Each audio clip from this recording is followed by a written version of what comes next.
Lakatoon!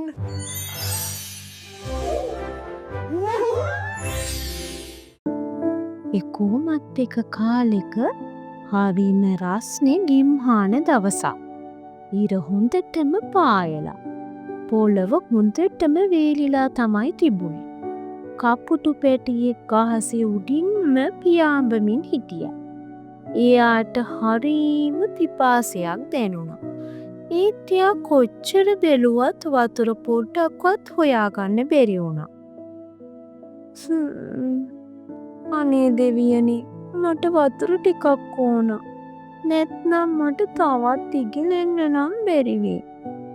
ඔන්න එකපාරටම කපුටට දෙයක් පෙනුණා. ඒක ගහක් යට තිබුණු ලොකු පරණ කලයක්. එයා ඉක්මනටම පහළට පියාඹලා කලය ඇතුළේ බැලුවා. අඩිය වතුර තිබුණා. හැබැයි වතුර තිබුණේ හරීම අඩුවෙන්. අනේ දැන් මොකද කරන්නේ? කපුට කල්පනා කළා. ඊට පස්සේ එයාට නියම අදහසක් ආවා. එයා වටපිට බැලුවා. පොළවේ පුංචි ගල් කැටි ටිකක් තිබුණා. මම මේ ගල් ටික කලයට දැම්මොත් වතුර උඩට එයිද? එයා හොටෙන් එක ගලක් අරගෙන කලේ ඇතුළට දැම්මා. එයා තව ගලක් දැම්මා.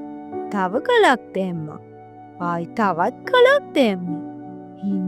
හිමීට වතුර ටික උඩට එන්න පටන් ගත්තා. කපුටට හරිම සතුටුයි. එයා දිගටම තවත් ගල් කැට දැම්මා. තවත් උඩට වතුර ආවා. අන්තිමට වතුර ටික කලයේ උඩටම ආවා. යේ! දැන් මට වතුර බොන්න පුළුවන්.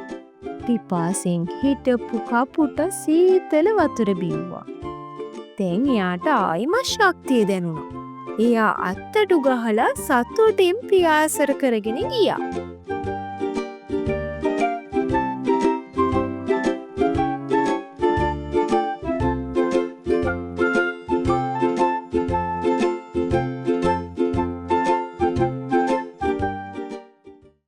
අපිව සබස්ක්‍රයිබ් කරන්න යාළුවේ.